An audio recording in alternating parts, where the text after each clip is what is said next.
저는 사회적 자본들이 풍부한 도시가, 풍부한 나라가 사회 질이 높은 것이고 품격이 높은 도시라고 생각해서 이번에 우리가 이런 포럼을 통해서 전문가들의 정말 핵심적인 요인들을 하나하나 받아들여서 실천 옮기려는 준비를 하고 있습니다.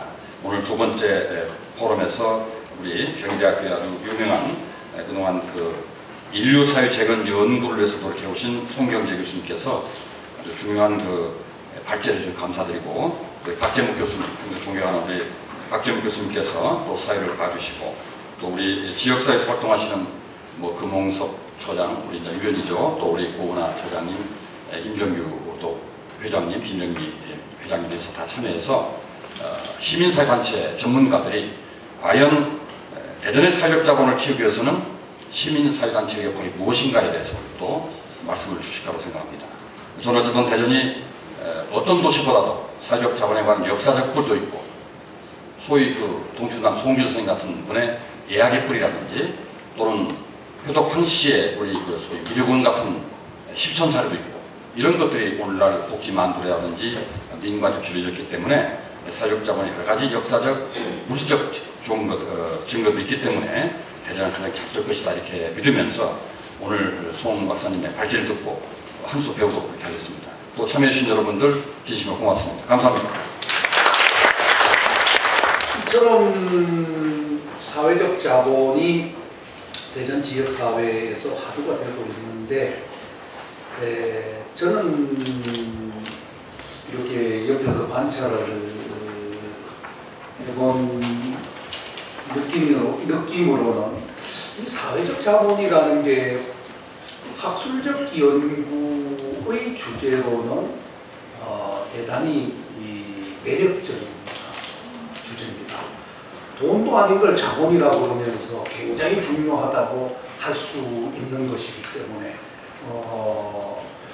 이 과거에는 경제적 자본, 돈이 중요하다고 생각했는데, 돈이 아니면서도 지역사회나 국가를 발전시키는 데 중요한 것이 있다고 하니까 우리가 주목을 할 수밖에 없지요. 그래서 관심을 끌게 되었고, 제가 전공하는 사회학에서는 물론이고, 우리 송경재 박사가 전공하는 이 정치학이나 다른 사회과학에서도 사회적 자본에 대한 연구를 많이 쏟아내고 있습니다. 아마 이 사회적 자본에 대한 논문을 쓴 사람들 숫자를 세운다고 하면은 전 세계적으로 보면 수만 명이 될 거라고 저는 생각을 합니다. 굉장히 매력적인 주제인 것은 틀림이 없고, 또 지역사회나 국가의 발전에 아주 기묘한 요소이면 틀림이 없습니다.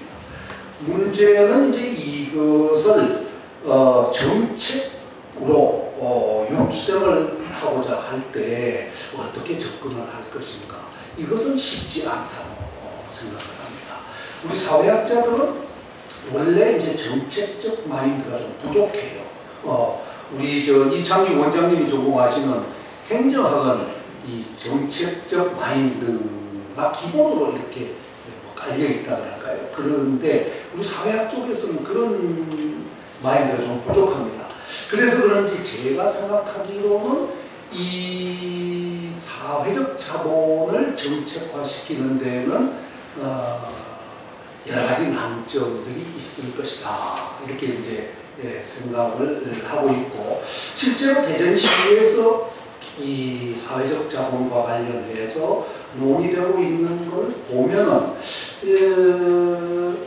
이 정치적 목표가 뭔지, 또 그 목표를 달성하기 위한 수단은 적절하게 마련이 되고 있는지, 또 이런 걸 이렇게 보다가 보면은 이 사회적 자본이라고 하는 개념이 이 대전시가 하고자 하는 어떤 목표와 연결을 시키다 보니까 개념적인 혼란이 상당히 야기되고 있는 것 아닌가, 이런 생각이 들고, 또 여기 이런 사회적 자본 육성에 있어서 지방정부, 지방자치단체의 역할과 시민사회의 역할은 어떻게 자기네들이 되어야 할 것인가,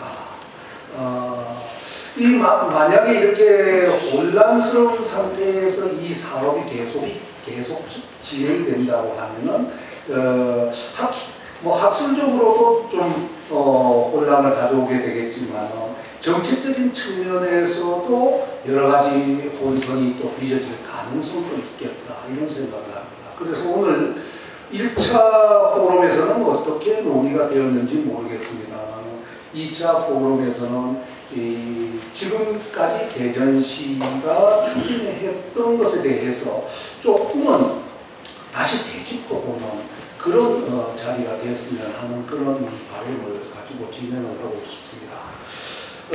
제 말이 길어졌습니다만 우리 송영재 박사님은 아까 우리 이창진 원장님께서 이미 이 소개를 해주셨기 때문에 제가 다시 소개를 드리진 않겠습니다만 이 분야의 여러 편의 논문을 쓰셨고 학문적인 배경은 아까 우리 좀 비공식적으로 좀 이야기를 나눠봤습니다만 정치학을 하셨다고 합니다.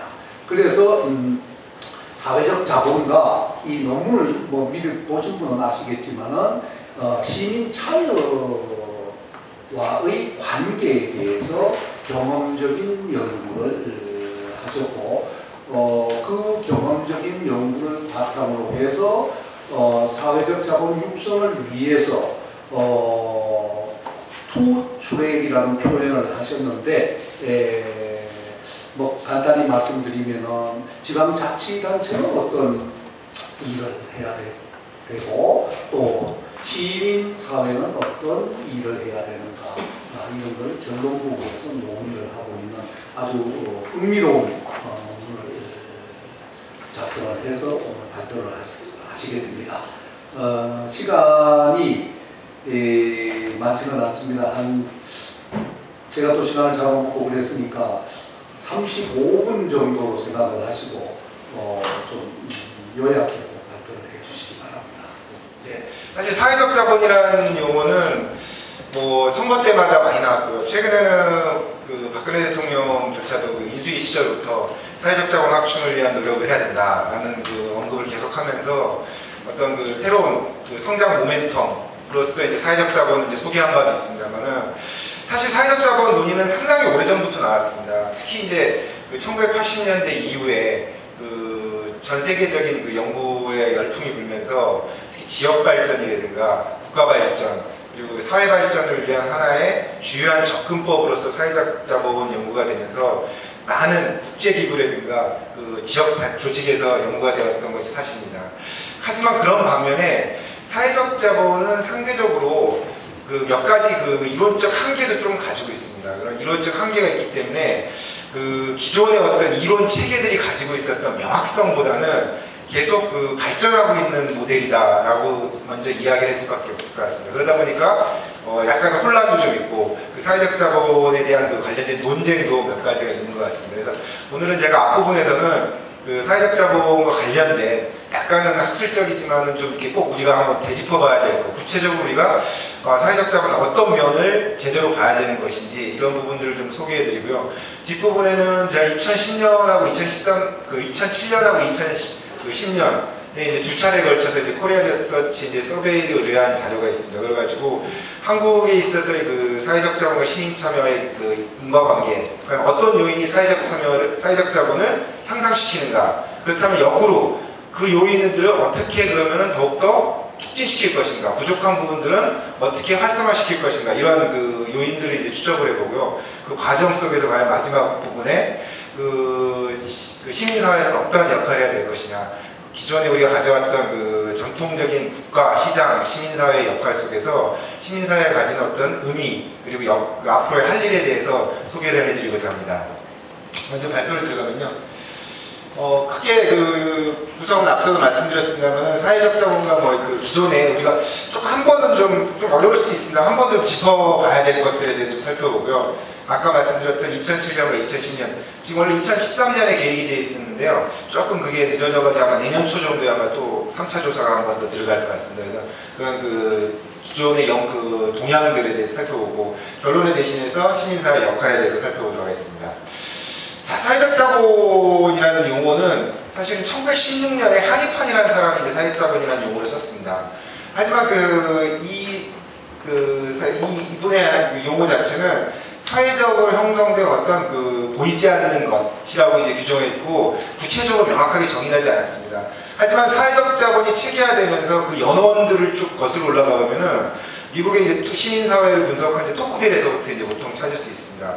토크빌은 아시는 분은 아시겠지만 이제 미국 건국 초기에 그 사회를 보면서 왜 토크빌은 프랑스 사람이었습니다. 프랑스에 이제 사실은 이제 법학자였죠, 원래는요.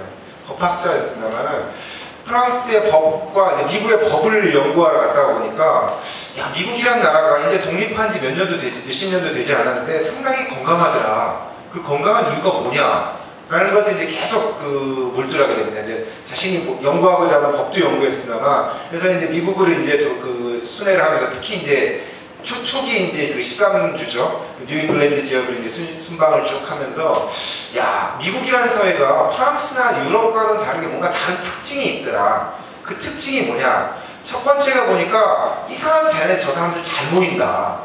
뭐 걸핏하면 모여가지고 뭐 회의에서 의결하고 뭐 어떤 교회에서도 잘 모이고 뭐 어떤 조금만 뭐 이렇게 보안관을 뽑는데도 선거를 뽑고 우리 프랑스에서는 도저히 상상하지 못하던 건데 왕이 임명하거나 행정관이 임명했는데 이 사람들은 잘 모이더라. 그래서 이것을 이 사람은 결사체의 예술이라고 표현했습니다. 그러니까 잘 모이더라라는 거죠, 일단은. 그래서 공동체를 참 잘 만들고 결사체를 통해서 뭔가 의사표명을 하더라. 그리고 역시 자치주의 역할, 초창기에는 미국에서는 이제 연방이 우선이냐 아니면 자치주가 우선이냐 뭐 이런 논란이 있었습니다. 그러다 보니까 자치주의 위상이 강화되다 보니까 아주 우리나라식으로 동이죠. 타운이라든가 카운슬마다 각각의 자치가 참 잘 돼 있더라. 그런데 그 자치들을 보니까 시민들이 활발히 참여한다는 거죠. 그리고 가장 꽃이발을 이제 타운 미팅이라고 하는, 우리가 지금 최근에 다시 재조명을 받고 있고 아마 각 지역별로다가 타운 미팅에 대한 모임들이 많이 얘기가 되고 있는 것 같습니다. 타운 미팅도 참 잘 되고 있다는 거죠. 여기에 이제 천착해가지고 토크비는 바로 시민사회가 잘 되면은 민주주의도 발전할 거다. 이런 어떤 아이디어를 얻어갑니다. 그 책이 이제 미국의 민주주의라는 책으로 이제 소개가 됩니다. 근데 사실 미국의 민주주의라는 책은 프랑스에서는 크게 각광을 받지 못했다고 합니다. 그 이유는 프랑스 자체가 아직까지 가지고 있었던 프랑스 혁명 와중에서의 약간의 이제 시행착오들이 좀 있었죠. 뭐 공포 정치도 좀 있었고 다시 왕정 복고도 있었고 뭐 이런 시행착오들 때문에 주목을 받지 못하고 오히려 영국에서는 이제 더 주목을 받으면서 상당히 많은 학계에 이제 알려지게 된 계기가 됐습니다. 이 이후에 이제 토크빌의 시민사회 역할에 주목한 많은 연구들이 다시 주목받게 된 것은 20세기에 들어서면서 이른바 이제 우리가 흔히 얘기하는 데이지 민주주의의 위기 이후에 참여 민주주의가 등장하면서라고 할 수 있습니다. 즉 기존의 데이지 민주주의가 가지고 있는 대표성의 문제. 그러니까 나는 그 사람을 나는 얼마만큼의 위임을 했는데 대표자는 얼마만큼 일을 해주는가. 그리고 민주적인 책임성에 대한 문제. 누가 책임을 질 것이냐. 투표를 해서 내가 대표자를 뽑았는데 그 사람이 책임을 지는 것이냐. 아니면 투표한 사람이 책임을 지는 것이냐. 이런 여러 가지 이제 위기에 직면하면서 참여민주주의가 새롭게 대두되게 됩니다. 이 참여민주주의가 새롭게 대두되면서 그러면은 과연 시민사회가 어떤 역할을 해야 될까. 이런 부분에 많은 이제 논란이 있었고 1960년대 이른바 시민문화, 알몬드 버바라고 하는 사람이 시민문화의 중요성 이런 것들을 이야기하게 됐습니다. 그 이후에 이제 체계적으로 다시 등장한 것이 바로 사회적 자본이라고 하는 개념입니다. 사회적 자본의 개념은 여러 사람들이 많이 이야기했습니다만 크게 세 가지 구성 요소를 가지고 있다고 얘기합니다. 첫 번째가 이제 신뢰입니다. 신뢰. 역시 이제 얼마나 믿느냐, 그 사회가 얼마나 잘 뭉쳐져 있느냐를 따지는데 한입판이 처음에 사회적 자본을 이야기할 때 어떤 예를 들었었냐면요. 그것도 도시공동체 얘기인데 도시 한 마을에서 외지인이 들어와서 어떤 아이의 손을 잡았을 때 그 아이의 손을 잡은 외지인이 순식간에 도망을 갈 수밖에 없는 조건이 만들어져야 된다는 거예요. 왜냐하면 모든 사람들이 일제히 외지인을 쳐다본답니다. 그 사람에 대해서. 외지인이 그 아이의 손을 잡고 어디를 데리고 가려고 하면 모든 사람이 동시에 쳐다보는 거예요. 저 사람 누군지를 모르니까. 바로 이제 여기서 이제 처음으로 이러한 것들이 바로 사회적 자본의 맹하다라고 이제 한입판이 처음으로 얘기했는데 그 이후에 이제 이러한 것들이 바로 이제 믿음에 대한 믿음에 기초한 공동체를 만들어야 된다는 거죠. 그게 이제 신뢰라는 거고. 두 번째는 이러한 것들을 잘 만들어서 법, 제도적인 측면도 중요하지만 하나의 규범, 뭔가 우리가 지켜야 될 당위적인 것들을 만들어야 된다라는 게 두 번째 구성 요소고, 마지막에 이것이 수직적으로 결정되는 것이 아니라 수평적으로 결정이 돼야 된다. 우리가 흔히 얘기하는 거버넌스, 민간협력의 측면에서 이런 것들이 다뤄져야 된다는 거죠. 그런 것들이 이제 공공재라는 거죠. 그래서 협력적 행동을 촉진하면서 사회 효율성을 상상시키는 것으로서 많이 정의를 하고 있습니다. 그러면 왜 그 사회적 자본이 다시 부각되느냐?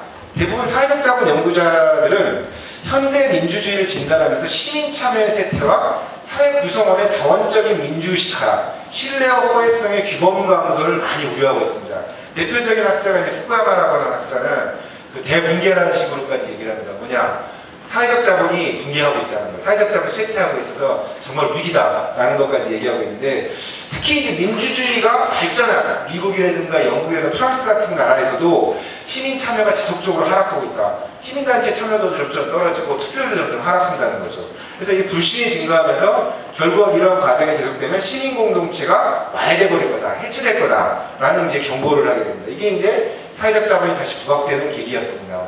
그러면 민주주의 위기를 극복할 대안으로서 사회적 자본을 한번 활용을 해보자 라는 논의가 이제 8, 90년대부터 다시 시작됩니다. 이는 서구 민주주의 국가만의 문제가 아니라 사실 한국에서도 심각한 사회적 자본의 쇠퇴를 경험하고 있습니다. 한국 민주주의도 이제 서구와 마찬가지로 민주주의를 지탱하는 요소들 간의 파열음이 이제 제기되고 있는데요.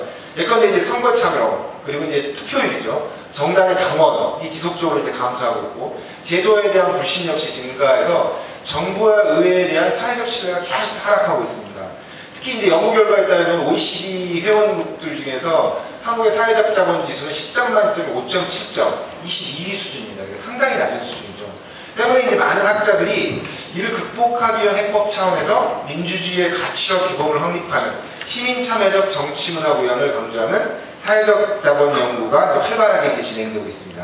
그런데 사회적 자본에 대한 중요성은 8, 90년대, 특히 2000년대 들어오면서 많이 논의가 되었습니다. 하지만 몇 가지 기존의 사회적 자본과 관련된 논의에서는 몇 가지 한계들이 좀 있었습니다. 특히 이제 국제기구 같은 경우에서는 지역 발전 차원에서 그 사회적 웰빙이라고 보통 얘기하죠. 복지, 웰빙 차원에서 사회적 자본 논의를 상당히 많이 강조를 하고 있는데, 이에 대한 그 다양한 층위가 있는데 우리는 아직 사회적 자본 연구 자체가 상당히 제한된 영역에서만 되고 있다. 그나마 이제 최근에 2010년대 들어서면서 교육이라든가 뭐 도시학, 교육, 복지 뭐 이런 측면까지 점차 이제 확대가 되고 있는데요. 그런 아직까지 사회적 자본 자체를 상당히 정치, 행정 이 영역에서만 좀 다뤄지는 측면들이 좀 있다는 거죠. 그래서 사회적 자본의 좀 무한한 가능성을 파악하고 다양한 층위에 대한 연구가 아직 좀 부족한 것이 사실입니다. 그래서 국내에서 이런 체계적인 연구가 진행되지 못하는 가장 큰 원인들은 그 결론 부분에 다시 후술하겠습니다만 좀 이렇게 실증 연구가 상당히 부족하다는 겁니다. 사회적 자본에 대한 이해 자체가 되어 있는데 구체적으로 사회적 자본이 어떻게 되면 좋은 것이고 어떻게 됐을 때 나쁜 것인가에 대한 좀 뭔가 이게 합의된 어떤 그 연구의 성과물이 상당히 부재한 게 사실입니다. 그러다 보니까 이것들 자체가 가진 한계들, 혼란들이 먼저 부각이 되고 사회적 자본 뭐 그거 뭐야? 그냥 좋다는 거지, 뭐 좋은 게 좋은 거지? 이런 식으로만 생각하지 구체적으로 어떤 왜 사회적 자본이 중요하고 사회적 자본을 어떻게 구축할 것인가에 대한 논의는 상당히 지지부진한 게 사실인 것 같습니다. 다만 최근에 들어서 이제 이런 논의들이 그 서울이라든가 뭐 대전도 지금 상당히 활발하게 진행되고 있습니다만, 그리고 이제 그 지역 개발, 그 지역 분권 운동 뭐 이런 차원에서 이제 활발하게 논의가 되고 있는 것 같습니다. 그래서 그 이번 발표문에서는 앞서 말씀드렸듯이 그런 그 세 가지 측면, 첫 번째가 이제 사회적 자본과 시민 참여 유형과의 인간성을 좀 살펴보고요. 그 사회적 자본 비교 연구를 좀 시도하려고 하는데요. 그 먼저 시민 참여 기존의 연구의 동향들을 좀 살펴보면 뭐 이런 4명의 학자들이 뭐 크게 공헌했었습니다. 뭐 브루디에라든가 콜먼, 퍼트남, 넷링 같은 학자들이 다양한 사회적 자본 연구도 했는데, 이 사회적 자본의 연구자가 크게 4가지를 이제 그 특성을 이제 조합을 할 수가 있을 것 같습니다. 첫 번째가 사회적 자본은 집단 행동의 공공재라는 겁니다. 그러니까 개별적인 속성이 아니라 사회적 속성이라는 거죠. 그러니까 사회적 자본은 나 혼자 잘 나가게 되는 것이 아니라 공동체 속에서, 결사체 속에서 형성되는 공공재적인 성격을 가지는 겁니다. 그래서 특히 뭐 지금 앞서도 뭐 그 원장님께서 말씀하셨지만은 뭐 마을 공동체라든가 아니면 어떤 그 집단이라든가 결사체라든가 자원봉사라든가 기부라든가 뭐 이런 집단행동의 공공재적인 특성을 가지고 있다는 거예요. 두 번째, 사회적 자본의 효과와 성과에 대한 많은 연구들이 이제 폭넓게 진행되고 있다는 겁니다. 앞서 잠깐 말씀드렸지만 초기의 연구는 단순하게 참여, 투표율, 시민 참여 이 부분에 많이 한정되어 있었다면은 최근의 연구들을 보면은 이것이 지역이라든가 복지, 보건, 그리고 교육, 특히 이제 그 교육 부분에서 사회적 자본 연구는 상당히 많이 진척이 되고 있는 것 같습니다. 아동이라든가 여성 이런 분야까지 상대적으로 다양하게 이제 확대되고 있고요. 이들을 통한 이제 협력적 틀로서의 이제 거버넌스까지 이제 논의가 되고 있습니다. 그리고 세 번째, 신뢰와 네트워크 형태와 수준, 층위 등의 구성 요소에 따라서 다양한 연구가 이제 진행이 되고 있습니다. 예전에 우리 사회적 자본하면 단일한 것으로 생각했었는데 사회적 자본은 사실 다양성을 그 특징으로 하고 있습니다. 민주주의가 다원주의를 특징으로 하고 있듯이 사회적 자본은 다양하다. 어떻게 다양하냐? 사회에 따라서 틀립니다. 지역에 따라 틀리고 그 공동체의 특성에 따라 틀립니다. 실제로 사회적 자본의 유형을 다각적으로 연구한 사람들에 따르면 사회적 자본은 좋은 사회적 자본과 나쁜 사회적 자본을 구분할 수 있습니다. 자칫 우리가 사회적 자본을 절대선으로 봤을 때는 그 좋은 사회적 자본이 아니라 나쁜 사회적 자본을 이제 오해할 수 있는데, 자, 가장 신뢰가 있고 가장 결속력이 높고 가장 규범이 잘 확립되어 있는 구조가 어디겠습니까? 사실은 동창회나 그 해병조회 내지는 군대 이런 데가 가장 좋습니다. 하지만 이 조직은 뭐가 부족하죠? 수직적인 구조죠. 수직적인 구조. 하지만 동창회도 나중에 졸업했을 때 상당히 수평적인 구조로 바뀌긴 합니다. 이것이 잘 운영되면은 내적으로 참 잘 잡니다. 구성원들한테는 상당히 이득이죠. 이게 이제 자칫 잘못됐을 때는 이제 파벌, 지연, 혈연, 학연으로 잡는 겁니다. 그래서 구성원들끼리 정말 좋습니다. 서로 알고 있는 정보를 공유하는 거죠. 야, 우리 회사에 이번에 어떠한 그 사람을 뽑는데 너 한번 지원해 볼래? 내가 한번 밀어줄게. 같은 동창인데 내가 한번 밀어줄게. 이런 생각, 이런 얘기도 하기도 하고 좋은 정보를 자기들끼리 공유합니다. 이런 것들이 이제 결속형 사회적 자본이라고 합니다. 본딩한 형태, 내부적으로만 묶이는 사회적 자본이라고 하죠. 이런 경우의 사회적 자본은 물론 장점도 있습니다. 구성원에서는 상당히 좋은 장점이 있지만 그것이 외부적으로는 상당히 폐쇄적인 형태를 가질 수밖에 없죠. 그러면 또 다른 사회적 자본의 형태는 뭐냐, 이제 브릿지형, 연계형 사회적 자본이 있습니다. 다만 내부적으로는 그렇게 결속력이 강하진 않지만 어느 정도 결속력이 있고 그것이 외부와의 결속력도 있어야 돼요. 외부와도 연계가 돼야 된다는 거죠. 외부와 연계가 되면서 상호 서로 정보를 교류하고 협력을 할 수 있는 토대를 만들어야 된다는 겁니다. 이게 이제 이른바 연계형 사회적 자본의 유형입니다. 그래서 우리가 이제 지향하는 것은 보통 내적으로는 결속형 그 사회적 자본을 지향하지만 외적으로는 연계형 사회적 자본을 지향해야 될 것 같습니다. 그래서 이러한 사회적 자본이 지역마다 사회 모임마다 틀립니다. 당연히 동창회에서는 결속형이 강할 수밖에 없습니다. 하지만 시민사회 같은 경우는 다 연계형이 강해야 되겠죠. 그리고 뭐 그 각 마을 공동체 같은 경우는 마찬가지로 결속형이 강할 수가 있습니다. 특히요. 하지만 결속형만 강해서는 안 되고 그것이 연계형까지 확대돼야 된다는 거죠. 우리가 만약에 정책화한다면 이제 결속형과 연계형을 같이 맞물려서 이제 그 진행을 해야 되는데 사회적 자본의 형태를 너무 이제 단순할 필요는 없다는 겁니다. 또 하나, 사회적 자본 자체가 가지고 있는 특성이 상당히 복합적입니다. 그러니까 아까 말씀드렸듯이 어떤 사회냐, 어떤 마을이냐, 어떤 조직이냐에 따라서 다 형태가 틀리게 나타납니다. 특히 이제 그 지역마다 당연히 틀립니다. 대전시만 해도 작은시가 아니고 광역시죠. 대전시도 이제 도심권이 있을 것이고 약간의 외곽에 농촌과 연계된 그런 도농지역이라고 보통 얘기하죠. 뭐 그런 지역도 있고 공단 지역도 있고 뭐 이렇게 행정타운 같은 지역도 있고 뭐 역 근처 상가촌이 있을 것이고, 그러면 상가 번영회에서 만들어낸 사회적 자본의 형태하고 그리고 도농지역에서 만들어낸 사회적 자본의 형태하고 그리고 그 행정타운에서 만들어지는 그 지역의 사회적 자본 다 틀리게 나타납니다. 그래서 하나로 획일화시킬 필요는 없다는 거죠. 다만 가장 중요한 것은 이것을 잘 수평적인 형태로 잘 연계를 시키는 것이 더 필요하다는 겁니다. 이런 것이 다양한 수준과 층위에 따라서 새롭게 이제 부각이 돼야 될 것 같고요. 마지막으로 이제 사회적 자본의 층위가 이제 다 틀리다는 겁니다. 예전에는 상당히 그 매크로 거시적 차원의 사회적 자본 연구가 주류였습니다. 아까 얘기했었던 퍼트남이나 후쿠야마 같은 사람들 같은 경우 국가 연구를 했습니다. 그래서 후쿠야마 같은 경우는 한국의 사회적 자본을 상당히 쇠퇴한 것으로 보고 있습니다.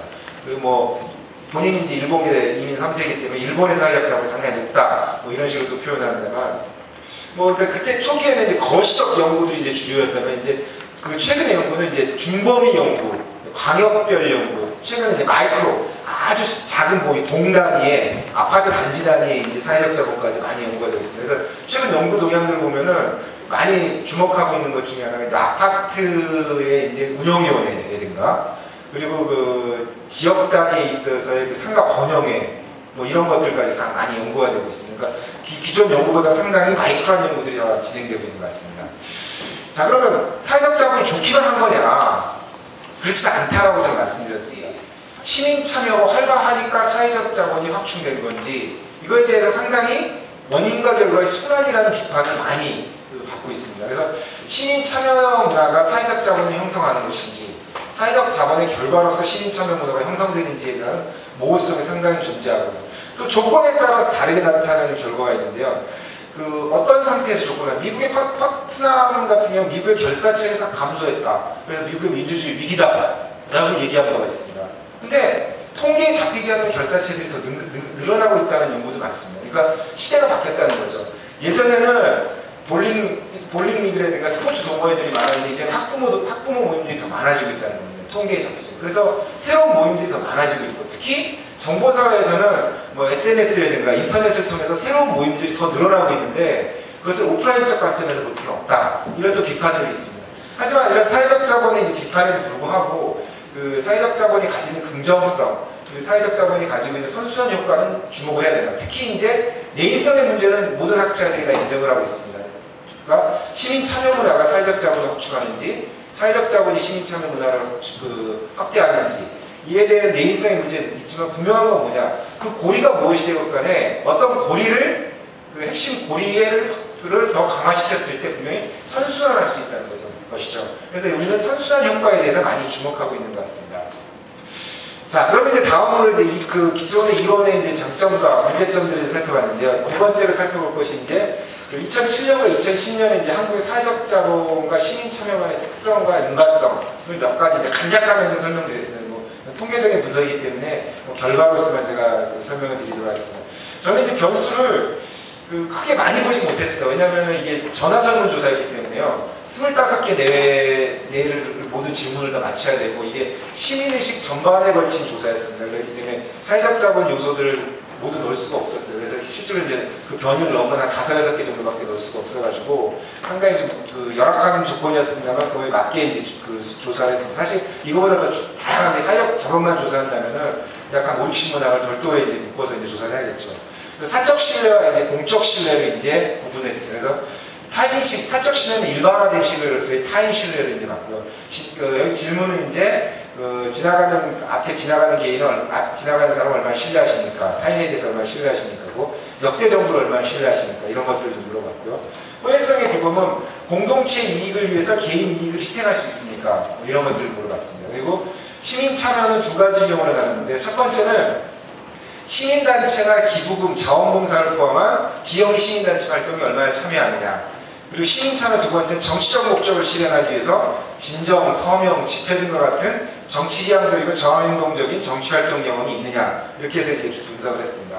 그래서 이제 그 연구의 모형은 이렇게 신뢰와 허회성의 규범을 가지고 시민참여 1, 시민참여 2 이런 식으로 이제 분석을 했습니다.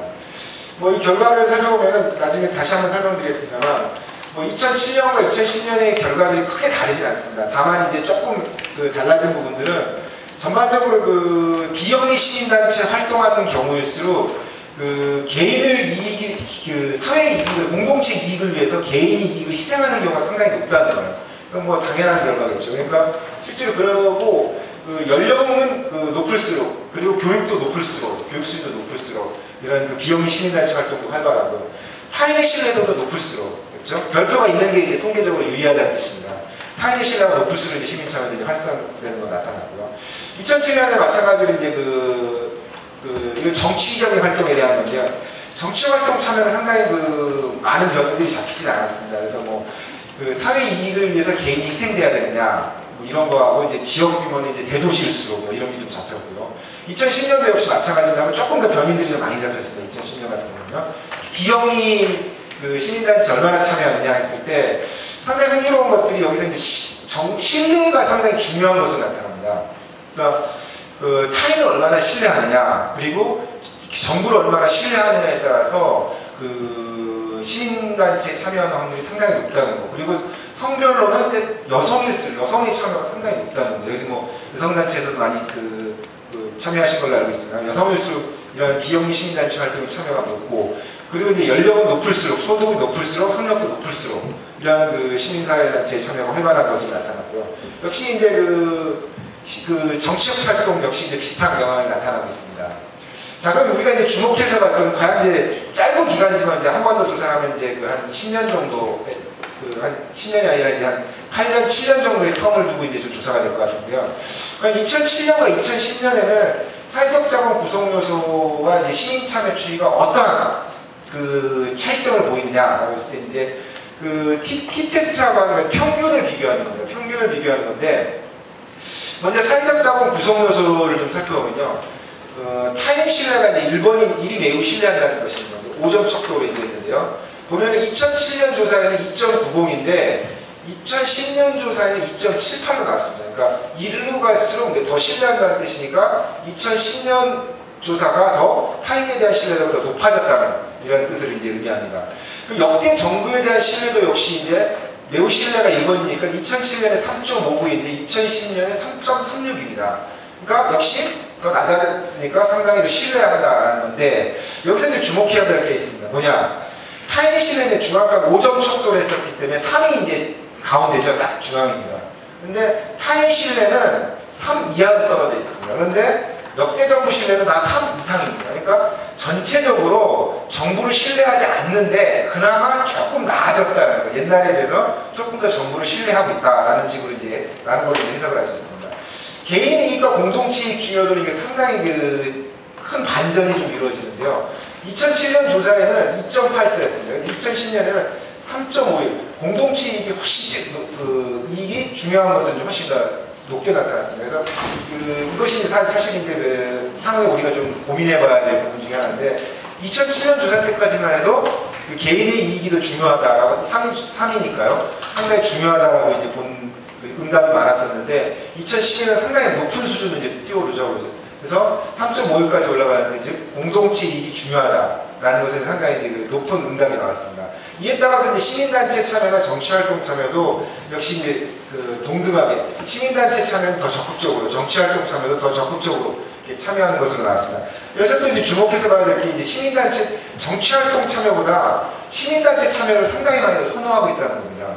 그러니까 우리는 의외로 정치활동 참여를 더 활발하게 할 것으로 봤는데 역시 3 이상으로 나타났죠. 중앙값 이상으로 나타났기 때문에 안 하는 중에서도 조금 더 참여한 것에 불과하고요. 시민단체 참여는 3 이하로 나옵니다. 그러니까 상대적으로 더 활발히 참여하는데 더 활발히 참여했던 것으로 이제 나타나는 것으로 이제 증명됩니다. 자, 이상은 이제 두 가지의 큰 이제 사회적 자본에 대한 기존 연구와 문제점에 대해서 살펴봤고, 그리고 한국에 있어서 도대체 사회적 자본이 어떻게 나타나고 있는지에 대해서 살펴봤습니다. 마지막으로 이제 사회적 자본과 이제 시민사회 역할에 대해서 한 5가지 정도를 한번 요약을 할 필요가 있을 것 같습니다. 첫 번째 이제 사회적 자본 확충을 위한 노력은 분명히 필요하다는 겁니다. 앞서 말씀드렸듯이 사회적 자본이 가지고 있는 장점과 한계점 분명하게 지금 많이 논의가 되고 있습니다. 하지만 중요한 것은 사회적 자본이라고 하는 것 자체가 가지고 있는 장점이 아직은 크기 때문에 사회적 자본을 확충시킬 수 있는 노력이 이제 더 필요한 것 같고요. 그것들을 위해서 역시 시민사회와 시장, 국가 여러 가지 층의 노력이 필요합니다. 하지만 가장 중요한 것은 역시 공적 조직에서 수행하는 제도적 차원에서의 노력이 필요할 것 같고요. 그리고 시민사회에서의 자체적인 노력도 같이 동반되었을 때 더 좋은 성과가 나타난다는 겁니다. 지금 이제 보통 사회적 자본과 관련된 많은 연구에서는 2가지의 약간의 이제 편향이 좀 나타나는데요. 정부가 강력한 이니셔티브, 공적 조직이 이니셔티브를 가지고 추진할 경우 성과가 높다. 이것도 상당히 그런 연구도 있습니다. 잘 이루어집니다. 그러니까 정부가 주도적으로 자원을 투입해가지고 사회적 자본을 확충할 수 있는 어떤 운동을 한다. 성과가 상당히 있습니다. 특히 이제 마을 공동체 운동 같은 경우는 일정 부분 이제 성과를 보고 있습니다. 반면에 이것이 과연 전부인가? 근데 이것은 가장 큰 문제가 뭐냐면 정부가 자원을 투입하다 보니까 정부의 자원이 끊기면은 유야무야 되는 경우가 상당히 많다는 거예요. 반대로 그렇다고 시민사회에만 맡겨야 되느냐? 이것도 시민사회만 맡길 수는 없다는 겁니다. 일정 부분에 있어서 시민사회에서 충분히 이제 자체적으로 노력이 필요하겠지만은 이게 제도적인 측면에 개선이 되지 않는다면 시민사회의 어떤 그 의제, 계속된 의제 제기 뿐만에 뿐에 머물 수밖에 없기 때문에 결국 투트랙, 정부, 국회, 지방정부 같은 공적 조직에서 수행하는 노력과 시민사회의 노력들이 같이 맞물려야 될 것 같고요. 특히 이제 공동체성 강화를 한 사례를 본다면은 제도적인 차원에서는 민간협력을 통한 시민사회 성숙과 마을 공동체 활성화라면 지금 그런 지속적 지원이 필요할 것 같고, 시민사회에서는 시민단체 운동이 지역 밀착형 운동으로 발전할 필요가 더욱더 있다라는 것이 같이 맞물려야 된다는 거죠. 이런 접근법이 이제 하나가 있을 것 같고, 두 번째는 시민 참여 경험이 어떤 형태로든 있다면 높은 정치적 행동주의로 발전할 가능성이 높다라는 겁니다. 즉 자원봉사라든가 회원활동, 기부 등의 비용 시민단체 활동을 더 확대할 수 있는 프로그램이 필요하다는 겁니다. 자원봉사나 기부 등의 비용리 민간단체 활동의 활성화가 타인 신뢰나 공동체성 회복을 통한 선순환이 가능하다라는 것들이 이제 많은 연구 결과에서 이제 밝혀지고 있습니다. 그래서 이런 것들을 더욱더 확충할 수 있는 다양한 프로그램들의 개발, 특히 이제 자원봉사센터라든가요, 지금 NGO 지원센터 이런 것들이 많이 NPO 지원센터 이런 것들이 많은 지역자치단체에서 논의가 되고 있는 것 같은데요. 이런 것들을 계속 확충할 필요가 있다는 겁니다. 다음은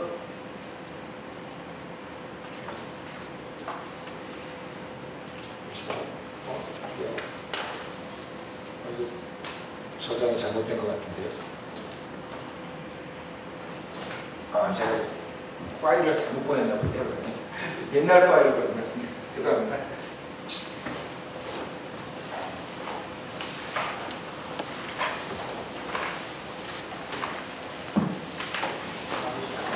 그럴까요? 네. 미안합니다. 저장을 2번 했는데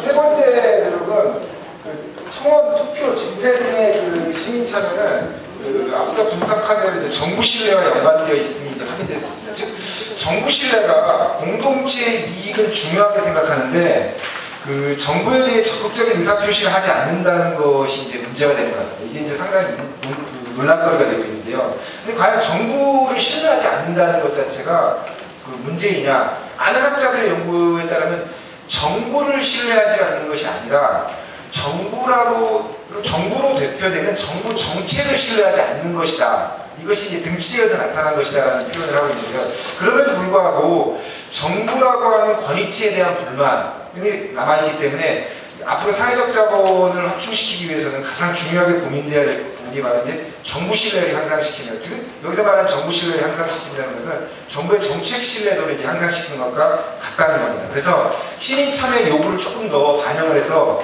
정치 매개 조직인 시민사회와의 민간협력 또는 거버넌스 차원에서의 제도적인 도입이 좀 필요할 것 같고요. 네 번째는 참여에 있어서의 과잉 문제도 분명히 존재한다는 겁니다. 즉 뭐냐, 너무 참여가 많아질 때 책임 없는 참여라든가 참여의 과잉 문제가 있는데, 이것은 오히려 시민사회, 시민단체에서 이것을 수용해내야 된다는 거죠. 특히 이제 정치 매개 집단이라고 할 수 있는 시민단체가 시민들의 참여 부분들을 확충해서 시민 참여를 더욱더 강화할 수 있는 그런 요구들을 정부라든가 의회에 적극적으로 건의하고 이것들을 반영하는 노력들을 하지 않았을 때 자칫 비관습적인 참여, 이른바 이제 시위라든가 저항적 참여로 이제 확산될 가능성이 크다라는 겁니다. 그래서 시민사회도 이러한 부분에 대해서 항상 귀를 열고 있어야 된다는 겁니다. 그리고 마지막으로 사회적 자본 강화를 위해서 시민사회의 역할은 다양한 의식개혁 운동과 제도화된 참여의 플랫폼을 좀 활성화할 필요가 있다는 겁니다. 장기적으로 이러한 방식과 함께 인터넷과 SNS를 활용해서 시민사회 참여 플랫폼을 구축하는 것도 이제 고려할 필요가 있고요. SNS와 인터넷을 통한 시민 참여 확대를 적극 활용한다면 저비용으로 이제 높은 효과를 이제 발휘할 효과를 볼 수 있을 것 같습니다. 특히 이게 잘 되고 있는 데가 지금 안전행정부에서 지금 하고 있는 자원봉사센터 같은 경우요. 여기 상당히 이제 잘 활용이 되고 있는데, 이런 부분들을 이제 각 지역 자치단체별로 그리고 이제 광역단체별로 이제 종합해내고 이런 것들을 이제 하나의 연계의 고리로서 삼아낸다면 상당히 좋은 효과를 볼 수가 있습니다. 자, 논의를 정리하면은 이상의 5가지 사회적 자본 형성에서의 시민사회가 고민해야 될 부분이 모든 것은 아니라고 할 수 있습니다. 즉 시민사회 단독으로 해결할 문제도 있지만은 종합적으로 고려할 때 정부 조직과 시민사회가 공동의 목표의식을 가지고 공동으로 진행했을 때 가장 높은 성과를 이룰 수가 있을 것입니다.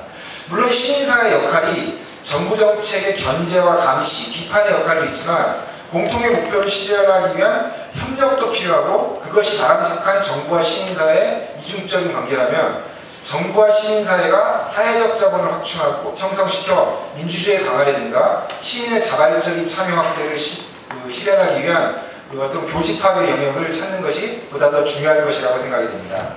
네, 이상의 발표를 마치도록 하고요. 제가 간략하게 뒷부분에 좀 많이 저장이 안 돼가지고 문제 많이 예를 못 들었습니다만 시민사회가 할 수 있는 사회적 자본의 확충은 역시 시민사회만으로서 하기보다는 아까 말씀드렸듯이 공적 조직인 정부라든가 여기에 이제 조금 더 한 발 더 나아간다면 사실 시장의 역할도 사실 필요합니다. 어느 정도 이제 지역 발전 차원에서 고민한다면은 과거에 이제 지속 가능한 지역 발전 전략에 있어서 시장도 상당히 중요한 행사이기 때문에 제가 이제 시장에 대한 부분은 이제 언급을 하지 않았습니다만 역시 이제 공적 조직인 정부, 시장, 시민사회가 공통의 목표를 가지고 추진했을 때 가장 큰 성과를 이루게 되는 것이지 어떤 정부 조직만의 어떤 일방적인 지원, 그리고 시민사회만의 어떤 노력, 그리고 어떤 시장의 어떤 노력이 따로따로 분리되어서는 절대 성공을 할 수 없는 것이 사회적 자본 확충이기 때문에 이러한 부분들을 조금 더 복합적이고 그리고 보다 더 세밀한 접근법이 좀 필요하지 않을까 싶습니다. 그러니까 한 가지 방향, 대전이라고 했을 때 대전이 가지고 있는 사회적 자본이라고 하는 것은 무궁무진합니다.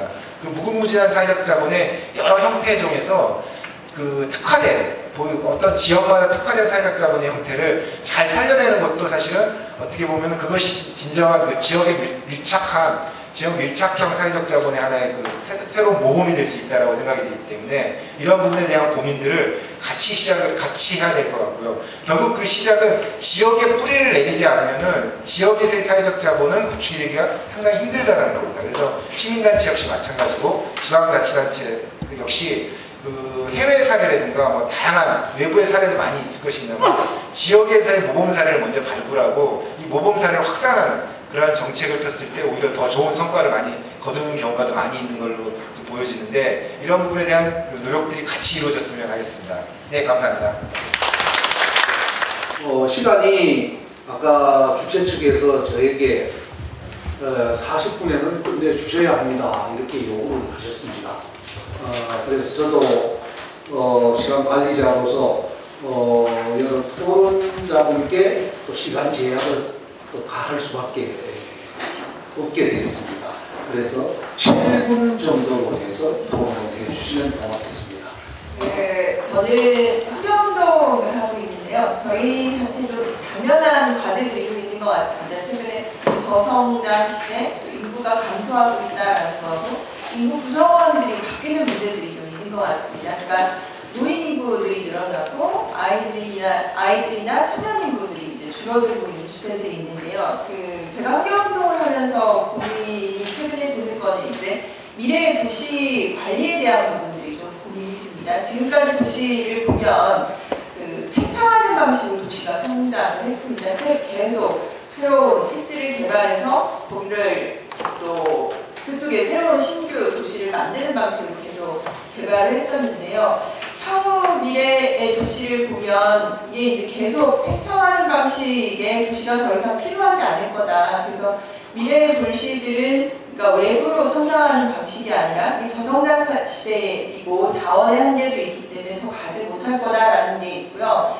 미래의 우리 도시 관리 정책이라고 하는 것들을 기성시가지들은 다시 재생하고 그것들을 관리하고 운영하는 것들이 좀 중심이 되지 않을까 하는 고민을 하고 있었는데 마을 만들기가 90년대 후반에 한번 전체적으로 좀 시범사업들이 많이 진행이 됐습니다. 근데 최근에 와서 마을 만들기들이 전국적으로 붐을 일으키고 있는데요. 저는 이제 이렇게 도시 관리적 측면에서 보면 이게 도시라고 하는 것들이 기성시가지를 다시 재생하거나 개발하거나 이것들을 관리하는 데에는 굉장히 많은 이해관계자들이 있고 그들 자신이 그곳에 살고 있는 주민들 자신이 그 문제를 풀지 않으면 문제를 해결하기 어렵다. 그래서 그 과정 안에서 이제 이게 사회적 자본의 이론적인 부분하고 좀 다를 수 있으나 주민들 스스로 참여해서 계획하고 결정하고 그 안에서 자치를 실현할 수 있는 것들이 필요하다라고 하는 차원에서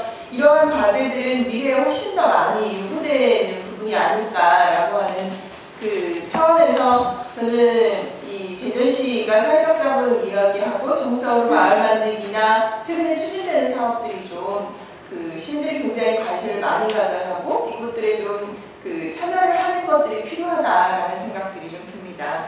근데 필요한 조건들이 있는 것 같아요. 아까도 몇 가지 말씀들을 해주셨는데 시민들이 정말 많이 참여하는 게 답이냐라고 하는 거는 그냥 참여한다라고 하면 답이 아니다라고 하는 말씀들을 맞는 것 같습니다. 이게 공익이라고 하는 부분, 사적 이익을 넘어설 수 있느냐라고 하는 부분들에 대한 시민들의 의지나 영향에 대한 부분들이 우선 해결돼야 한다라고 하는 부분들에 공감이 되고요. 마을 만들기가 대전시에서 처음 올해 진행이 되었는데 그래서 이런 준비 없이 진행된 부분들에 대한 우려들이 좀 많이 있으신 부분들이 현장에 가보니까 좀 그런 부분들이 훨씬 더 많이 느껴졌다라고 하는 생각이 좀 들었고요.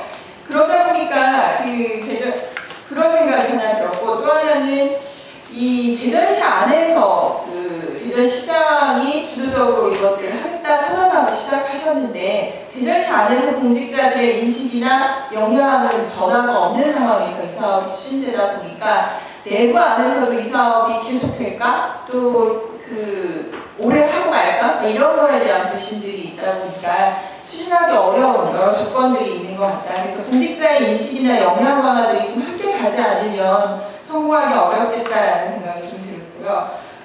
또 하나는 제도적 다양성을 확보해야 한다라고 아까 좀 몇 가지 말씀하셨는데 이 부분도 좀 공감이 되는 것 같습니다. 그러니까 지금 우리가 참여하고 있다, 민간 거버넌스다라고 하는 것들이 보면 전문가들이나 저희 시민단체들에서도 이렇게 참여하고 이렇게 하고 있는데 대표적인 문제나 참여할 수 있는 그룹들이 분명히 한계가 있기 때문에 그런 것들을 다양화할 수 있는 여러 가지 방안들을 모색하는 것들이 필요하다라는 생각이 듭니다. 그리고 마지막으로 말씀드리고 싶은 거는 현재 이제 대전시가 추진하고 있는 사회적 자본이 여러 가지 논란이 있는 게 사실이고요. 저는 그 안에서 이제 사회적 자본을 확충하겠다라고 하면서 좀 이 엇갈리는 부분들이 우려되는 부분이 있어서 마지막 말씀드리고 싶은데 올해 7월에 대전시가 시민대학의 400여 개의 강좌를 개강을 했습니다. 근데 그 강좌가 개강되면서 가장 위기의식을 느낀 거는 그동안 평생교육 관련 담당을 맡고 있던 단체나 기관들이었습니다. 그리고 작게 인문학 강좌나 교육들을 해왔던 마을에서 그리고 시민단체에서 하는 곳들이 거의 많이 교육 활동들이 다 거의 이쪽으로 시민대학 쪽으로 다 흡수되면서 많이 위기의식들을 좀 느끼고 있습니다. 그러니까 지역에서 고유하게 다양한 활동들을 만들어가는 것들을 좀 이 생각이 없는 시민대학이라는 것들로 좀 흡수되면서 이러한 지역의 영향들을 좀 떨어뜨릴 수 있는 우려들이 있지 않나 하는 생각이 좀 들고요. 지역 참여 운동들을 시민사회가 지역 안에서 좀 그런 영향들을 끌어내야 한다라는 부분에 지금 전적으로 공감합니다. 그러면서 그 안에서 어쨌든 우리 도시가 가지고 있는 지금 경제적인 문제, 고령화는 여러 사회적인 문제, 환경적인 문제들에 대한 기본적인 대안들을 찾아내고 그 지역에 맞는 특성들을 만들어 가야 한다라는 것에 공감이 되는데 이러한 영향들이 좀 지금 현재 추진되는 방식들을 보면 그러할 준비들이나 계획들이 없이 진행되는 부분들이 좀 우려가 된다라는 말씀을 드리면서 마치겠습니다. 예, 감사합니다. 하고 싶은 얘기가 많은데 일단 짧게 하도록 하겠습니다. 저는 이 논의 시작을 그런 사회적 자본 합충이 우리 대전 지역에서 왜 중요한지에 대한 얘기부터 시작하는 것 같아요. 대전은 상당히 이질적인 도시다라고 생각합니다. 첫 번째는 출신지별 이질적. 호남, 경상도, 충청도, 따라 한대 그런 도시 구조를 가지고 있고요. 두 번째는 공간에 대한 이질적. 특히 원도시인데 신도시, 보니까 동서격차가 상당히 심각한 그런 지역이죠.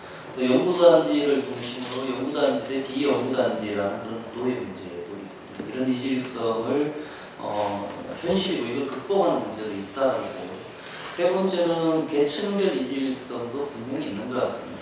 부인하는 분들도 계시지만 작게 얘기하면 가학자 대 비과학자, 그리고 대전이 연구단지도 있고 삼천사도 있다 보니까 연구원이나 공무원들, 또 보고가치 산업 서비스에 종사하고 있는 전문 직종을 갖고 있는 분들, 대학에는 5,000명의 교수님들이 계시거든요. 이런 전문 직종과 비전문 직종 간에 어쨌든 양의 계층별 기질성이 있지 않나 생각이 듭니다. 그런 점에서 보면 원도심과 신도심 간의 동서격차는 우리 대관련이 올 봄에 발행한 대전 사회론이라는 책을 보면 더 심각한 걸로 더 심각해지고 있는 걸로 이렇게 나타나고 있습니다. 특히 주거 부분, 교육 부분, 의료 부분, 문화 부분 모든 분야에 더 심각한 걸로 이렇게 나타나고 있기 때문에 이런 부분들은 문제 해결을 해야 되는 과제를 안고 있고 이런 것들이 사회적자본 합충을 통해서 해결할 수 있는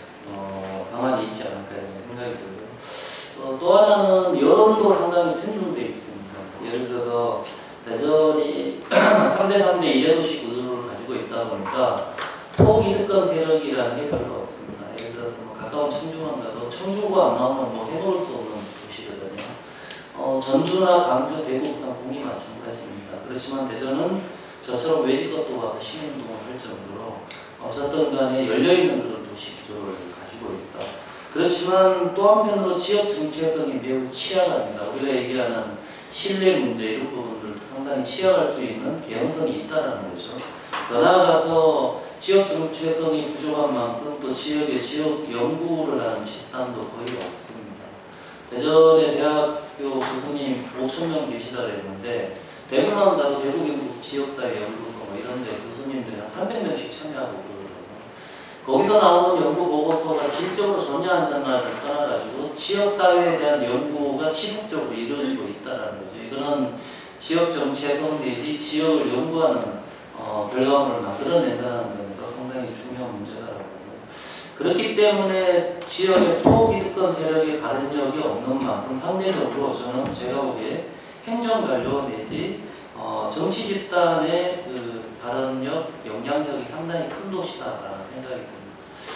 하나의 사례를 들면 대전에 히트뉴스 24라는 언론사가 인터넷 언론사가 있는데 서울을 제외하고 지방에서 이렇게 인터넷 언론사가 영향력을 발휘하는 경우는 여기밖에 없습니다. 이거는 제가 금방 말씀드린 행정관료들의 지역 여론 장악력 또는 영향력이 크다가 보니까 이런 핑퐁 게임을 통해서 이런 인터넷 언론도 영향력이 커지는 걸로 나타나지 않나 이런 해석을 나름대로 하고 싶습니다. 산업 불평등 문제도 심각하죠. 대전이 서비스 도시라는 건 다 알고 계실 겁니다. 제조업체 그 공장 수가 대전 인구의 절반도 안 되는 청주보다 작습니다.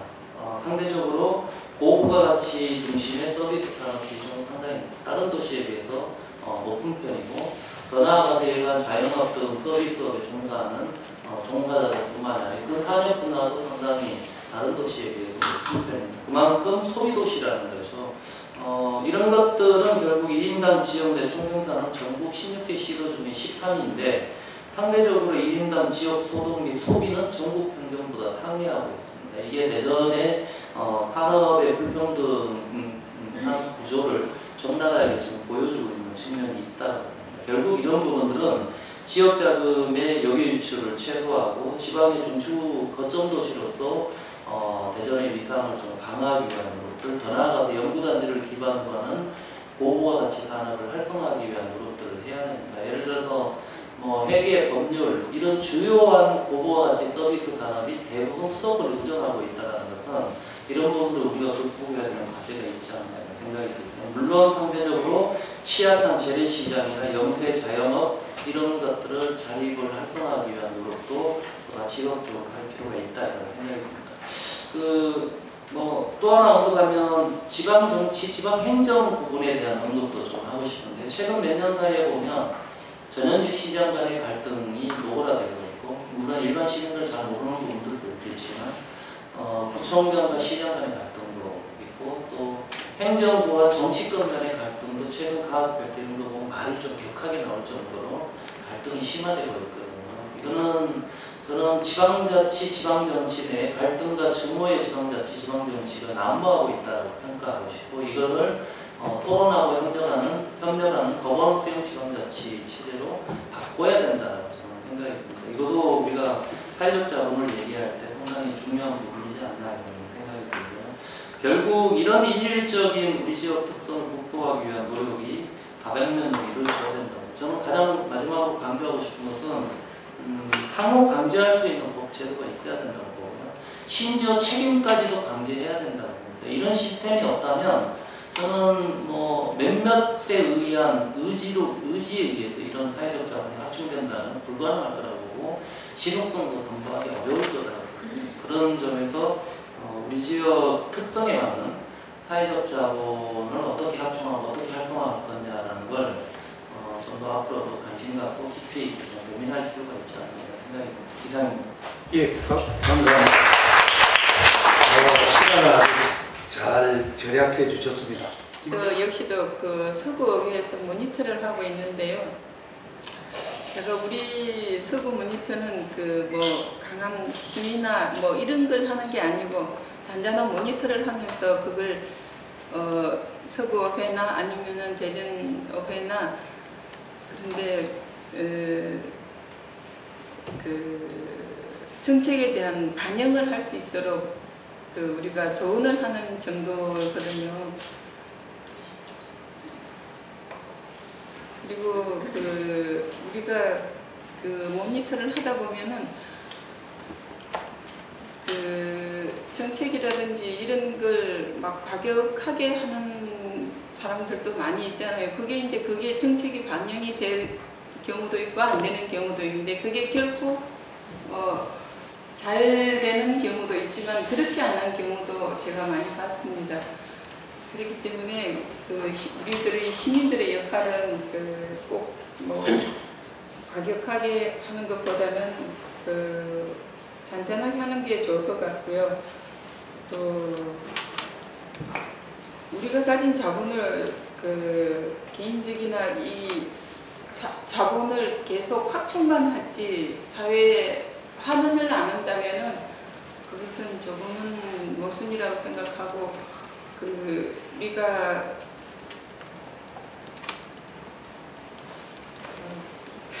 제가 이제 준비를 좀 부족하게 하는 것 같습니다. 그 비영리단체들의 그 활동 영역을 좀 더 많이 넓혀서 그 건강하는 정책을 좀 정부에서도 해주기를 바라고요. 그 요즘 문화센터나 시에서 운영하는 그 평생교육원 같은 것도 사회적 자본을 향상시키는 그런 방법이잖아요. 그런데 그것을 그 자원봉사를 통해서 활용을 안 한다면은 좀 모순이 있는 것 같고요. 우리들의 이 모니터들의 작은 정책이 그 정책 입안에 반영이 되어서 조금씩 변화되는 것을 보고 싶습니다. 그리고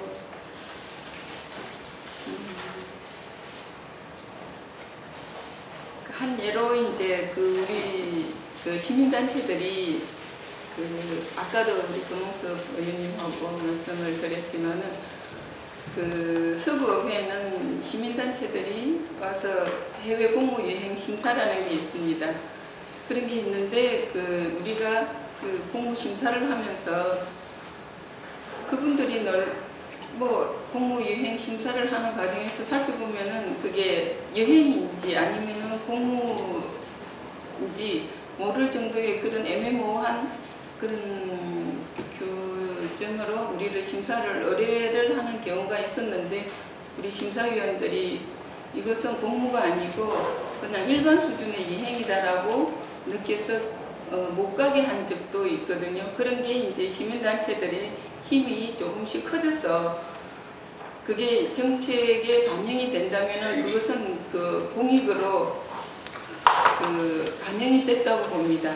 그러니까 그 시간을 가진 그 시민들이 그런 모니터나 그 사회에 참여를 하면서 조금씩 변화되어 간다면은 사회적 자본을 조금씩 활용을 했다고 봅니다. 이상입니다. 예, 감사합니다. 예, 임종규 사무처장님. 네.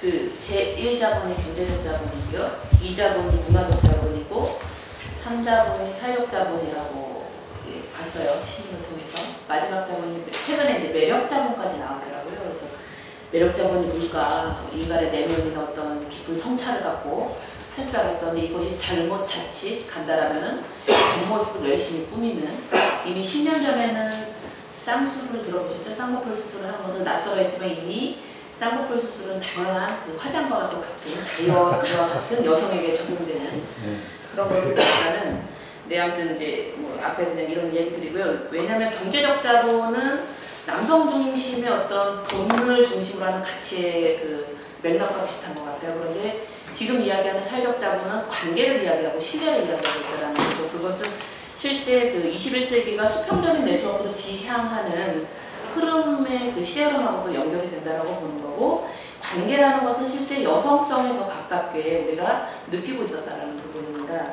그 최근에 작년에 초등학교 아이들에게 설문조사를 했던 사례가 있습니다. 그 가장 신뢰할 수 없는 집단이 누구일까를 물었을 때, 우리 여기 계신 분들은 뭐 정치인이나 뭐 누구를 신뢰할 수 없다라고 얘기하겠지만, 아이들 눈에 비친 신뢰할 수 없는 집단의 1위는 이웃사람이었다는 것입니다. 그 이웃사람의 체감적으로 이제 물어보는 거죠. 아줌마냐 아저씨냐. 그러면 거의 대부분 아저씨라는 대답을 한다는 거죠. 작년에 가장 무서운 단어가 아저씨로 저희가 이제 이야기를 이렇게 나눴던 부분도 있는데, 그것은 그 실제 여성들이 오늘 2013년 통계를 보는 여성의 삶의 그 통계에서도 나왔는데 90% 이상의 여성들은 안전하지 못하다라는, 지역사회가 불안하다라고 대부분 느끼고 있다는 것입니다. 그런 부분을 보면은 이런 신뢰관계가 제대로 구축돼야 되는데, 저는 사회적 자본이 사회에 따른 다양성을 갖고 있는 그 특징이 있다면 돈의 가치뿐만 아닌 어떤 성평등의 가치, 환경의 가치, 문화의 가치, 어떤 뭐 이 다양한 가치가 공존할 수 있을 때 특히나 성평등의 가치가 저는 적극적으로 반영이 되어야 된다는 생각을 드릴 수 있습니다. 예를 들어서 노르웨이 국민 90%는 성평등이라는 가치가 당연한 가치로서 인식을 다 하고 있다는 거죠. 그런 그 국가와 한국의 국가는 물론 이제 차이는 있겠지만은, 현재 한국에서는 성평등이라는 것이 뭐 기껏해 여성단체 니네들이 떠드는 뭐 그거 아니냐라고 얘기할 수 있지만, 지금은 이제 흐름으로는 법제도에서도 성평등이라는 것이 이제는 명시하고 그 추진을 하고 있는 맥락이 있으니, 사회적 자본에 대한 어떤 개념이라든지 이론이라든지 정책이 아직 정책화되진 않았지만 유사하게 볼 수 있는 것이 성평등의 관점으로, 저희가 이제 흔히 성을 인지하는 관점, 여성의 삶과 남성의 삶의 경험과 요구와 어떤 경제적인 차이라든지 생물학적 차이라든지를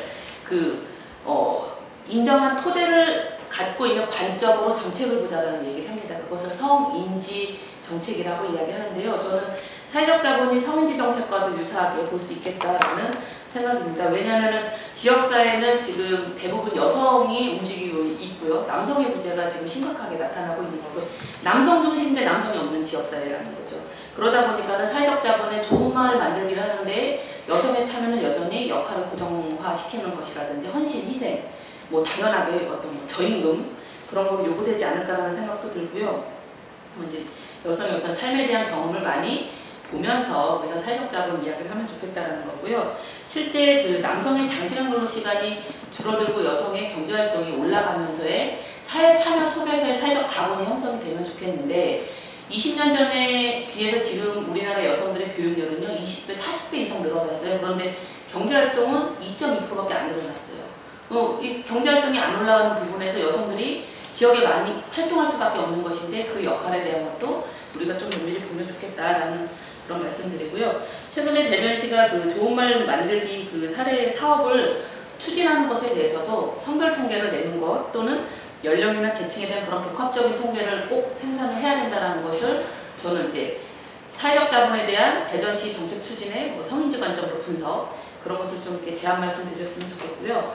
또 하나는 그 여성 친화 도시를 대전시가 또 조성을 하는 흐름을 갖고 있어요. 그래서 실제 그런 어떤 여성들이 사회에 적극적으로 참여할 수 있는 인프라라든지 하드웨어를 변화시키는 것이라든지 어떤 여성의 사회 참여를 늘릴 수 있는 그런 개인의 역할을 고정화시키지 않고 참여하는 것뿐만 아니라 제도를 변화시키는 것도 같이 해 나가야지 사회적 자본의 실질적인 그 신뢰라든지 어떤 역량이 좀 더 내실을 빼야지 않을까라는 생각이 듭니다. 여기까지 말씀드리겠습니다. 예. 발표 잘 들었습니다. 발제물을 보면서 사회적 자본과 시민의 역할은 어떤 의미가 있을까라는 생각을 해봤습니다. 좀 더 미시적인 접근보다는 거시적인 측면에서 근원으로 사회적 자본이라는 것이 무엇이고 그리고 시민사회와 어떻게 연결되는가를 바라볼 필요가 있겠다. 그래야 시민사회의 역할이 어떻게 알아야 될지가 나온다고 생각이 들었습니다. 그래서 사회적 자본이라고 하는 개념 자체에는 처음에 교수님께서 말씀하셨지만 굉장히 재미있는 관점입니다. 자본이라는 경제적인 개념 자체에 사회적, 즉 관계성이라고 하는 논의를 덧입힌 것인데요. 그런 어떤 개인이나 어떤 집단 행위에 있어서 의사결정 자체에 비시장적인 사람들 간의 관계적인 측면을 포함시킨 것입니다. 네. 이것을 이제 이해하기 위해서는 저희가 이제 정부와 시장 간의 관계에 관한 이야기를 좀 해줄 필요가 있는데, 아까 발표하실 때 말씀하셨던 토크빌이 이야기했던 미국의 경우에 있어서 시민 역량 자체가 굉장히 발전되어 있는 것이었죠. 그래서 시민이라고 하는 것을 우리가 시장으로 볼 수가 있는데, 시장이라고 하는 것은 자유의 개념입니다. 간섭이 없이 서로 간에 자유로운 결정에 따라서 가격이 형성되고, 보이지 않는 선에 의해서 가격이 형성되고, 그로 인해서 효율성을 추구하는, 그래서 정부라고 하는 규제의 역할을 굉장히 꺼려하는 그러한 관점이죠. 그래서 이 시민의 역량이 미국의 경우는 굉장히 높다는 것입니다. 이미.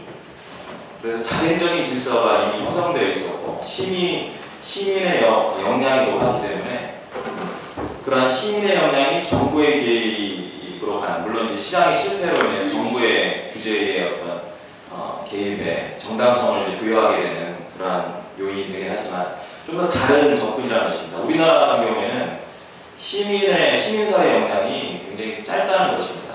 그래서 정부, 즉 인위적인 질서를 통해서 시장이라고 하는 자생적인 질서 안으로 들어오게 되는 그러한 관주도적인, 그리고 또 인위적인 질서가 굉장히 높은 사회라는 것을 우리가 조금 구별해 볼 필요가 있지 않나. 그래서 똑같은 방식으로 미국의 어떤 접근법, 사회적 자본의 접근법을 따라가는 것보다는 우리나라에 맞는 사회적 자본의 방향성, 접근성을 따라갈 필요가 있지 않나라는 생각이 들었습니다. 그렇다면 이 시민사회라고 하는 것이 어떻게 연결될 것인가라고 했을 때, 아까 말씀드렸듯이 정부와 시장이라고 하는 두 개의 대립적인 개념이었다면, 시민사회라고 하는 것을 서로 이제 정부나 시장이 서로를 믿지 못했던 것이죠. 그러니까 자유냐 아니면 규제냐. 시장이 실패하는 경우에는 정부의 규제가 들어가고, 정부의 실패가 아닌 경우에는 시장의 역할이 더 강조되는 그런 과정에서 시민사회, 제가 아까 마지막에 말씀하셨는데, 거버넌스라고 하는 개념은 정부와 시장의 어떤 대립적인 역할이 아니고 상호 협력적인 관계를 구축하는 그러한 역할을 할 수 있다는 것입니다. 그렇다면 처음으로 돌아가서 보면 그냥 놔두면 거래가 되고 그 효율성이 있을 것인데, 왜 정부가 규제를 했냐는 것입니다. 왜 그러냐면 개인이 가지고 있는 자기이익의 극대화로 인해서 그 자유 자체, 그리고 그 질서 자체가 깨지게 되는 것이죠. 그렇다면 그 근시안적이고 단기적인 어떤 자기의 목표, 그 이상의 것을 보여줘야 된다는 것입니다. 다시 얘기해서 장기적이고 조금 더 공동체, 더 큰 가치를 창출할 수 있는 시민들의 그러한 모습들을 그러한 가치가 있음을 보여줌으로 인해서 시민들이 참여할 수 있도록 만들어야 된다는 것입니다. 그런 측면에서 이제 사회적 자본과 시민사회의 관계가 어떻게 연결된 것인가를 좀 볼 필요가 있을 것 같고요. 그래서 그리고 이제 두 번째, 그렇다면 시민사회의 성숙함이 굉장히 중요한데, 시민사회의 성숙은 사실 단기간에 이루어지는 것은 아니라고 생각합니다. 근데 저희 특히 우리나라나 아니면 지역의 정책들이나 빨리 무언가를 이루기를 이제 바라요. 근데 시민사회의 성숙이 같이 일어나지 않으면 정부와 시민사회의 둘 간의 역할이 서로 맞물려 가지 않으면 성공할 수 없는데, 그러기 위해서 시민사회 성숙에 따른 시간이 필요한데, 그러한 성숙돼 가는 시간을 좀 더 우리가 기다려주고, 그래서 단기적으로 트렌드적으로 이렇게 가는 것이 아니고 좀 더 지속적이고 문화 자체가 좀 변화할 수 있도록 그러한 시간을 가질 필요가 있다고 생각합니다. 그리고 꾸준히 지속적으로 정책들을 펴나가야 될 필요가 거기 있다고 생각합니다. 그리고 이제 사회적 자본의 이제 구성 요소 중에서 아까 말씀하셨듯이 그 중에 신뢰라는 것은 높으면 좋죠. 그러나 이제 사회 규범이나 네트워크 같은 경우에는, 특히 이제 네트워크 같은 경우에는 아까 말씀하셨던 연대의 강화, 그게 결속형 사회적 자본이라고 말씀하셨고, 그리고 이제 약한 것, 연대가 약한 것을 연계형, 개방형 사회적 자본이라고 할 수 있는데, 무엇을 위해서 이제 존재하느냐라고 하는 것이죠. 누구를 위해서 사회적 자본이 존재하느냐. 그런데 지금 특히 이제 네트워크에 관한 방향성이나 규범성에 대한 논의는 굉장히 적은 것으로 알고 있습니다. 어디로 갈 것인가? 우리 사회의 네트워크라는 것이 어디로 갈 것인가? 어떤 개인, 사적 이익을 확대하기 위한 네트워크가 될 수 있죠. 또 기득권층이 자기 이익을 보호하기 위한 네트워크. 그러한 사회적 자본은 결국에는 사회 전체에는 그다지 도움이 되지 않는 사회적 자본이 될 수 있는 그러한 위험에 노출될 수 있기 때문에 이 방향성이나 규범성에 대한 논의가 반드시 있어야 된다라고 생각합니다. 그리고 또 하나 보면